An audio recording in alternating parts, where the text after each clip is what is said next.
महापुर गांव में भयंकर सूखा पड़ा हुआ था। गांव की धरती फट चुकी थी और कुएं सूख चुके थे। श्याम नाम का एक किसान अपनी बंजर जमीन को चुपचाप देख रहा था। तभी गांव का व्यक्ति लल्लू वहां पहुंचा। ओ भैया श्याम, कब तक सूखे खेत को देखते रहोगे? मुझे नहीं लगता कि अब हमारा गांव कभी हरा भरा हो पाएगा। ना जाने गांव वालों से या मुझसे ऐसी कौन सी गलती हो गई है जिसकी वजह से यह सूखा पड़ा हुआ है। अरे अब क्या कहूँ, श्याम गांव वाले तो अब गांव छोड़ना चाहते हैं, लेकिन किसी के पास इतना धन भी नहीं बचा कि वो अपना घर छोड़कर दूसरे गांव में जाकर बस सके, जीवन यापन कर सके। अब तो लगता है कि जंगल में जाकर घास फूस पेड़ पत्ते यही खाकर गुजारा करना पड़ेगा। मुझसे अपने गांव की गरीबी नहीं देखी जाती। जब भी कोई बच्चा पानी के लिए तड़पता है, मेरा दिल टूट जाता है, अंदर से हिल जाता हूं मैं समझ सकता हूं श्याम, लेकिन पानी से ज्यादा इस समय हमारे गांव को अनाज की जरूरत है। पानी तो हम किसी जंगल में जाकर पी सकते हैं, लेकिन आखिर कब तक केवल पानी पीकर जीवित रह सकते हैं? सबसे महत्वपूर्ण अनाज है। ये सुनकर श्याम निराश होकर अपने घर लौट आया। घर पर आते ही उसकी पत्नी नीलम उससे बोली, आखिर कब तक हमें सूखे गांव में रहना पड़ेगा? मुझे लगता है हमें ये गांव छोड़ देना चाहिए। अरे नेहा, तो तुम्हें क्या लगता है कि मैं छोड़ना नहीं चाहता? परंतु क्या करूं, इस गांव में मेरा बचपन बीता है। इसी गांव की गलियों में मैंने अपने दोस्तों के साथ शाम बिताई हैं। इसी गांव में मैं बड़ा हुआ। अपने ही गांव के लोगों को छोड़कर कैसे भाग सकता हूं मैं? सोचो, बोल तो ऐसे रहे हो जैसे इस गांव के राजा महाराजा हो।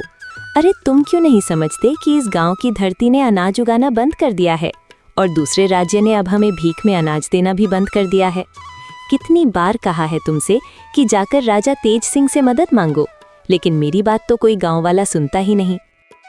हाँ, चिंता मत करो, मैं भगवान दास चाचा से इस बारे में बात करूंगा। अगले दिन श्याम भगवान दास चाचा के पास चला गया। बात यह है कि आप तो देख ही रहे हैं, गांव में भूखमरी बढ़ती चली जा रही है। तो चाचा, क्यों ना हम राजा तेज सिंह से मदद मांगने जाएं? अच्छा, और तुम्हें क्या लगता है कि राजा तेज सिंह से गांव वालों ने मदद मांगने का प्रयास नहीं किया होगा? मैं वहां पर स्वयं गया था, लेकिन राजा ने साफ साफ मना कर दिया। उन्होंने कहा कि वो पहले ही बहुत मदद कर चुके हैं, हम और नहीं कर सकते। बल्कि उनके मंत्री ने तो ये तक कह दिया कि हमारा गांव श्रापित है। श्रापित इसीलिए तो 5 साल से बारिश नहीं हुई। बिना मुखिया के गांव ऐसा ही होता है। चाचा, कुछ भी कहो, हरनाम जैसा भी था, लेकिन वह समय पर अच्छी सलाह तो दिया करता था। ना जाने वह कहां लापता हो गया, और वह अपने साथ साथ इस गांव की खुशहाली भी ले गया। सही कह रहे हो श्याम, हरनाम का परिवार भी बहुत परेशान रहा, लेकिन हरनाम का कुछ पता नहीं चला। जंगल का कहकर गया था और आज तक लौटा ही नहीं। उसके जाने के बाद गांव में कभी खुशहाली नहीं आई। वैसे भी गांव वाले उससे नफरत करते थे। हाँ, वह तो इसलिए क्योंकि हरनाम थोड़ा लालची किस्म का आदमी था। पर लेकिन गांव वाले इतनी भी ज्यादा नफरत नहीं करते थे कि वो गांव छोड़कर ही चला जाए। इतना कहकर श्याम वहां से चला गया। तभी एक 10 वर्ष का बच्चा उसके पास आ पहुंचा। चाचा चाचा, मुझे भूख लगी है, मेरे घर में 2 दिन से कुछ भी नहीं बना। इतना कहकर वो बच्चा बेहोश हो गया। श्याम की आंखों में आंसू आ गए। वो गांव की ओर नहीं गया, बल्कि जंगल की राह पकड़ ली। एक पेड़ के नीचे बैठकर फूट फूट कर रोने लगा और आकाश की ओर देखकर बोला, हे भगवान, मुझसे मेरे गांव की गरीबी नहीं देखी जाती। भगवान, कुछ मदद करो, कुछ मदद करो। समझ ले, तेरी भगवान ने सुन ली। श्याम चौंक गया। जैसे ही उसने ऊपर देखा, एक विशाल तोता उसकी ओर देख रहा था। हाँ, मुझे देखकर डरने की जरूरत नहीं है। श्याम, कुछ देर पहले तुम भगवान से प्रार्थना कर रहे थे। तुम्हारी आंखों में गांव के लिए आंसू देखकर मुझे बहुत अच्छा लगा। लोग तो अपने लिए रोते हैं, जो दूसरों के लिए रोते हैं ना, वही सच्चे दिल वाले होते हैं। ऐसे लोग संसार में दुर्लभ होते हैं। अरे लेकिन तुम मनुष्य की भाषा में कैसे बात कर सकते हो? ओहो, अब ये बताने का समय अभी नहीं है मेरे पास। समय आने पर तुम्हें सब पता चल जाएगा। शाम बुरी तरह से डर गया और डरते हुए भागता हुआ अपने घर की ओर लौट गया। उसके चेहरे पर डर साफ झलक रहा था। क्या हुआ शाम, ऐसे क्यों घबराए हुए हो? अरे नेहा, क्या बताऊं, जंगल में एक पेड़ के नीचे बैठा हुआ मैं भगवान से पूछ रहा था कि यह मुसीबत क्यों है, क्यों मेरे गांव के लोग इतनी तकलीफ में हैं। तभी पता है क्या हुआ? तभी पेड़ पर बैठा एक तोता मुझसे इंसानी आवाज में बात करने लगा। हे भगवान, क्या सच कह रहे हो? हाँ नेहा, मैं सच कह रहा हूँ। कहीं तुम्हारा वहम तो नहीं था? अरे नहीं नहीं नहीं नहीं, मेरा कोई वहम नहीं है, मैंने उससे बात की है। पहले ही हम भूख, गरीबी और भुखमरी से परेशान हैं। ऊपर से गांव में पहले ही तरह तरह की अफवाहें उड़ रही हैं कि ये गांव श्रापित है, और अब जंगल के पक्षी भी इंसानी आवाज में बात करने लगे हैं। मैं तो कहती हूँ इस गांव को छोड़ देते हैं। क्या भरोसा कल को कोई चीता भी इंसानी आवाज में बात करने लगे और हमें खा जाए। तोता इंसानी भाषा में भला कैसे बोल सकता है? जरूर ये कोई बहुत बड़ा रहस्य है। अगले दिन शाम अपनी पत्नी नेहा के साथ अपने सूखे खेत की ओर चला गया। कब तक इस बंजर जमीन को देखोगे? अब तुम्हारी किस्मत में हल चलाना नहीं लिखा। ऊपर वाले ने जैसे गांव पर रहमत बरसाना बंद कर दिया है। नेहा का वाक्य पूरा होते ही रंग बिरंगी किरणों के साथ वही तोता वहां प्रकट हो गया। तोता को देखकर शाम एक बार फिर डर गया। अरे अरे अरे अरे, डर क्यों रहे हो? मुझे अपना दोस्त समझो, ऐसी बात करो मुझसे। और दोस्त, क्या हालचाल है? और मैं तुमसे कहूंगा, मैं बढ़िया हूँ दोस्त। देखो, कल तुम मेरी पूरी बात सुने बिना ही भाग गए थे। मैं तुम्हारी मदद करना चाहता हूँ। मैं जानता हूँ कि तुम्हारे गांव में बारिश क्यों नहीं हो रही है। तुम्हारा गांव वाकई नहीं श्राप की चपेट में है। क्या ये क्या कह रहे हो तुम? तोते की बात बीच में ही रह गई। तभी नेहा चौंक कर बोल उठी। तुम किससे बात कर रहे हो शाम? दरअसल तोता केवल शाम को दिखाई दे रहा था। नेहा को वो कहीं नजर नहीं आ रहा था।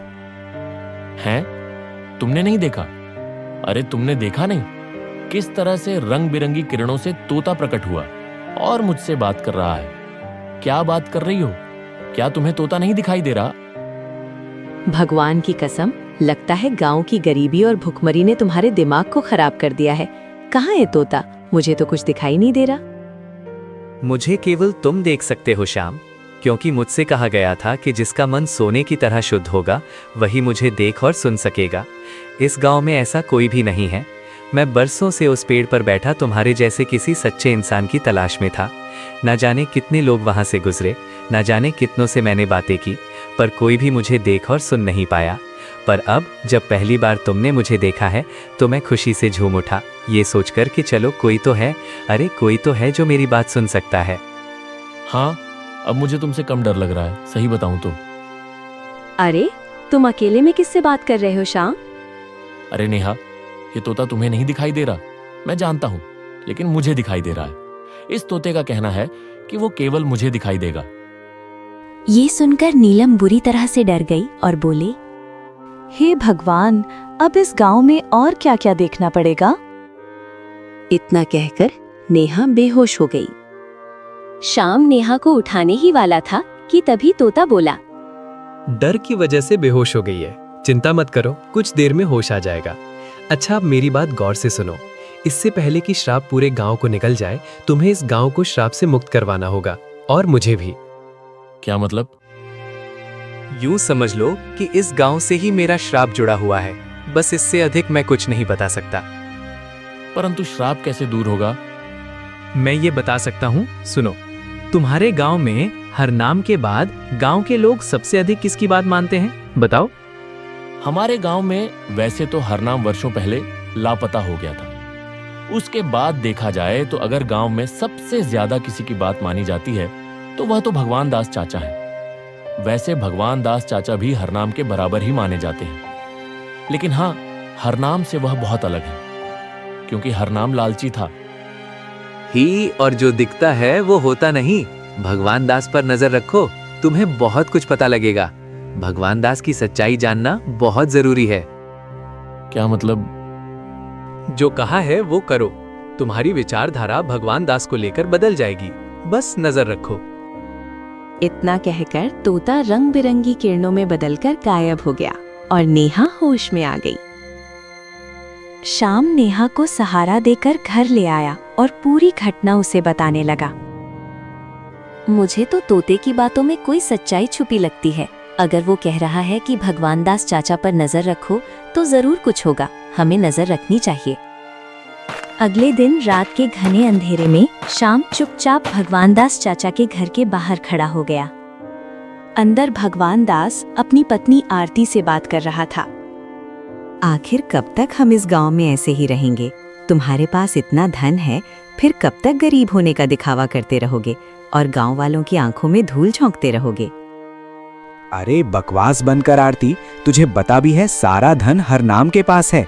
मैंने उसे सारे धन को छुपाने के लिए जंगल भेजा था, वो ससुरा आज तक वापस नहीं आया। तुमसे बड़ा मूर्ख मैंने नहीं देखा। अपने लालची मित्र हरनाम को पहचान नहीं पाए। वो तो कभी वापस आएगा ही नहीं और हम खाली हाथ रह गए। कितनी मुश्किल से तुमने राजा तेज सिंह के सामने गांव की भुखमरी का रोना रोकर इतना सारा धन लिया था। सोचा था उस धन से अमीरों की तरह जिएंगे, लेकिन सारा धन हरनाम ले गया। हाँ, हरनाम लालची जरूर था, लेकिन मेरा मित्र भी था। अगर वो भागने वाला होता तो उसका परिवार आज भी यहाँ क्यों होता? मुझे तो ऐसा लगता है कि जरूर वो किसी मुसीबत में है।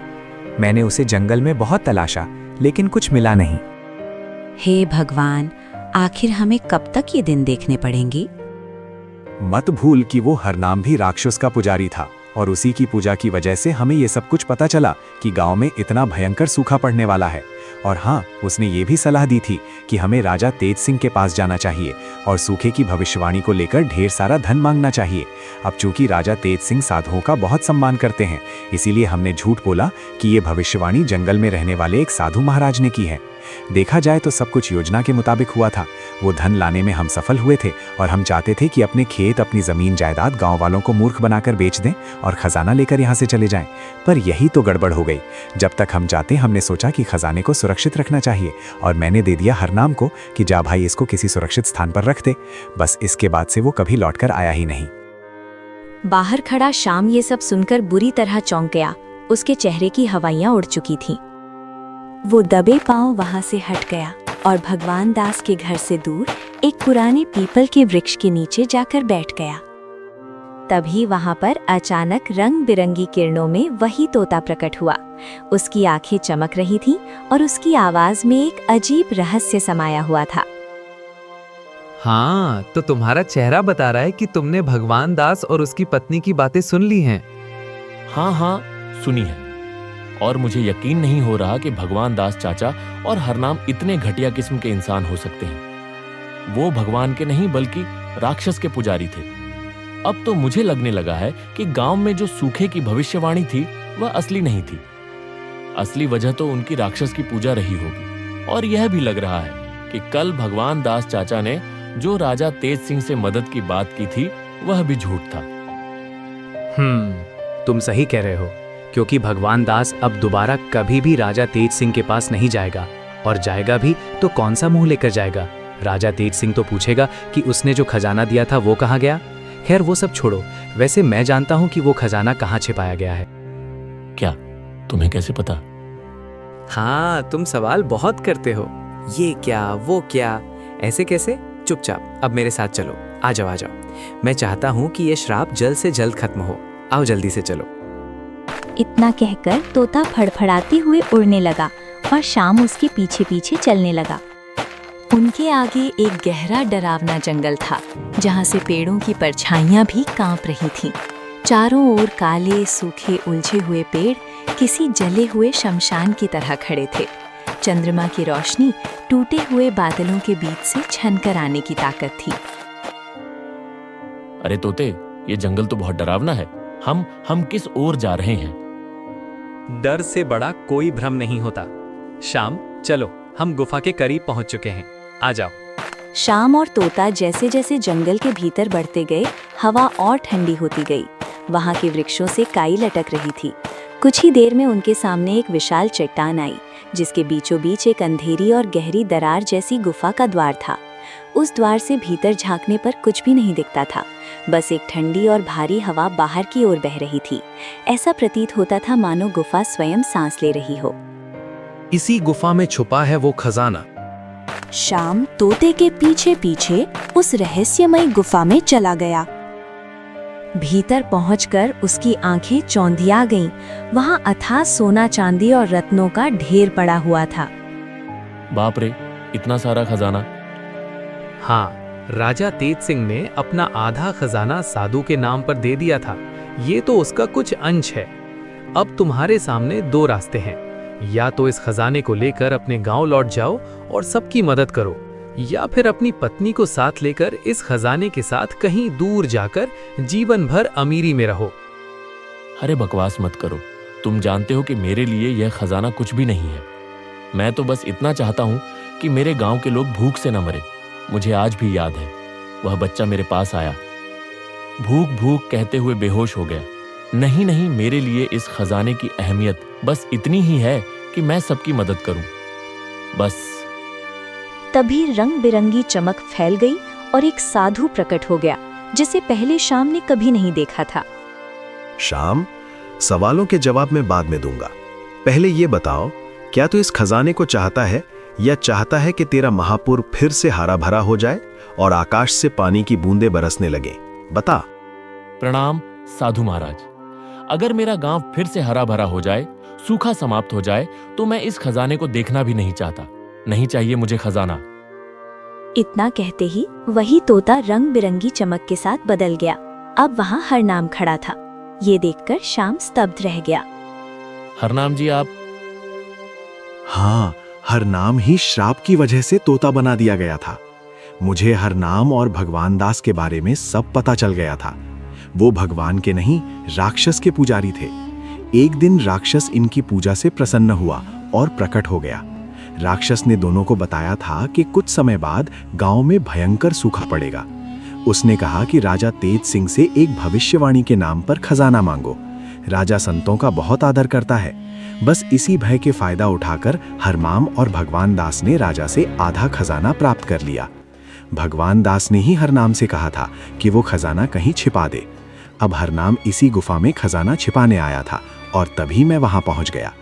मैंने उसे बहुत समझाया कि असली प्रकोप उसकी राक्षस पूजा की वजह से ही आने वाला है, मगर वो नहीं माना तो नहीं माना। फिर मैंने उसे श्राप दे दिया कि ये तोता बन जाए, और तोता बनते ही हरनाम रोने लगा। तब मैंने कहा था कि जब कोई ऐसा व्यक्ति आएगा जिसका हृदय सोने जैसा निर्मल होगा, वही उसे देख सकेगा, सुन सकेगा, और वो व्यक्ति खजाने तक पहुंचेगा तो हरनाम मुक्त हो सकेगा, और तुम वही व्यक्ति हो। अब महापुर में कभी भी सूखा नहीं पड़ेगा, निश्चिंत रहो। मुझे क्षमा कर दो शाम। मैं अपने पापों की सजा भुगतने को तैयार हूं। मुझे क्षमा कर दो। शाम ने हरनाम को और खजाने को साथ लेकर गांव की ओर प्रस्थान किया। गांव में पहुंचते ही सभी लोग खजाना देखकर चकित रह गए। भगवान दास डर के मारे कांपने लगा। हाँ, डर क्यों गए? भगवान दास चाचा, तुम्हारी असलियत अब सबके सामने आ चुकी है। तभी वहां राजा तेज सिंह अपने सैनिकों के साथ पहुंचा। गांव में भीड़ देखकर वो चौंक गया। शाम ने राजा को सारी घटना विस्तार से बता दी। हाँ, ये बात है। क्या है कि कुछ समय से हमें खबर मिल रही थी कि इस गांव में भयंकर सूखा पड़ा है। हम स्वयं देखने आए, मगर ये जानकर हमें अत्यंत खेद है कि इस गांव के 2 लोग इतने पापी निकले। राजा तेज सिंह ने सैनिकों से कहा कि भगवान दास और हरनाम को बंदी बना लिया जाए। अब ये खजाना मैं तुम्हें सौंपता हूँ। शाम, मुझे तुम पर पूर्ण विश्वास है कि तुम इसका उपयोग गांव वालों की भलाई के लिए ही करोगे। इतना कहकर राजा तेज सिंह अपने सैनिकों के साथ भगवान दास और हरनाम को बंदी बनाकर ले गया।